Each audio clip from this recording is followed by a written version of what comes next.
Hi everyone, I'm Felicia, and my project is Understanding the Landscape of Vaccine Misinformation. Vaccine hesitancy was listed as one of the top 10 global health threats in 2019 by the WHO. Despite overwhelming scientific evidence on the benefits of vaccination, pregnant women and parents of young children often delay or refuse to accept vaccines. Vaccine hesitancy has been associated with increased disease outbreak. In 2019, for example, the US saw the resurgence of measles. Unfortunately, there remains a lack of effective interventions. Social media companies have resorted to banning or limiting anti-vax posts. While this reduces the spread of anti-vax material, it doesn't actually combat the underlying misinformation. Similarly, physicians lack the time and default to using the CDC fact sheet. Health organizations in general struggle to effectively combat online vaccine misinformation. As a result, this project looks into creating a personalized, more effective intervention to combat the myths perpetrated in anti-vaccination articles. We can break it down into 4 steps. First, we classify between news and anti-vax articles. Second, we build a taxonomy to create a knowledge graph of common vaccine myths.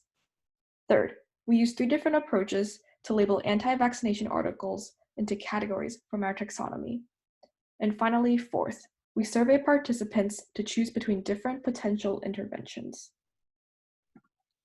In terms of data collection, we found 22 of the most popular anti-vaccination websites and scraped over 10,000 articles. First, in order to identify vaccine misinformation, it's important to be able to understand whether an article is anti-vax or not. We use 3 different algorithms to classify between anti-vaccination articles and news articles related to vaccination. We found that naive Bayes had the highest accuracy at over 87%. After identifying anti-vaccination articles, we must be able to pick out specific myths in order to suggest targeted interventions.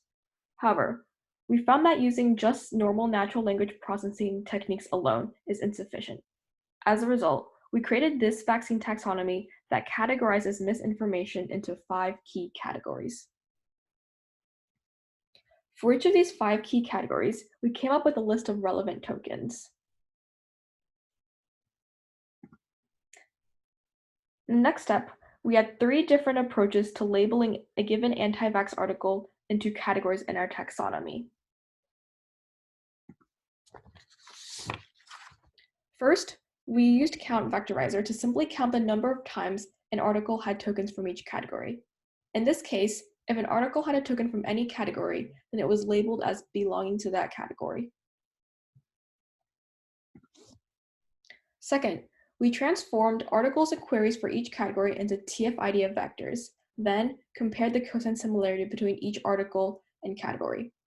Queries for categories were defined in 3 different ways: relevant articles, labeled sentences, and manual tokens that were each associated with a given category. We found that the one with the best precision and recall trade-off was simply just using our tokens.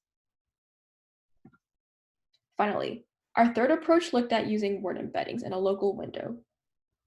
We broke an article down into discrete localized windows and compared cosine similarity between each article, word, and token pair. We found that performance was best in smaller windows that looked for high concentrations of relevant tokens.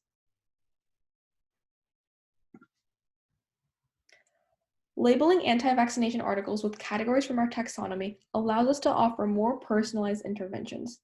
We tested this by creating 2 potential interventions for labeled articles.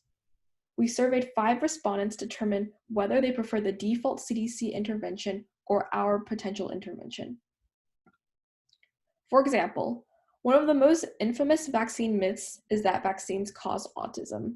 You can see here on the left that the default CDC intervention simply states that research and studies have looked into this relationship and disproved it. However, a more effective intervention that all of our respondents preferred was simply discrediting the author of the original study, which has since been redacted. One major limitation to this work is the amount of data. Despite having scraped a lot of articles, we only had time to manually label 78 anti-vaccination articles into our taxonomy. However, we have laid the groundwork for a pipeline starting from identifying anti-vaccination articles to suggesting targeted interventions to combat vaccine misinformation. We found that naive Bayes had the highest accuracy in terms of classifying between anti-vaccination and news articles. And of our 3 approaches for labeling articles into categories from our taxonomy, we found that using word embeddings in a localized window performed best. In particular, it's best to focus on small windows that have a high concentration of relevant anti-vax tokens. Finally, we found promising results when our preliminary respondents all preferred our intervention over the CDC default.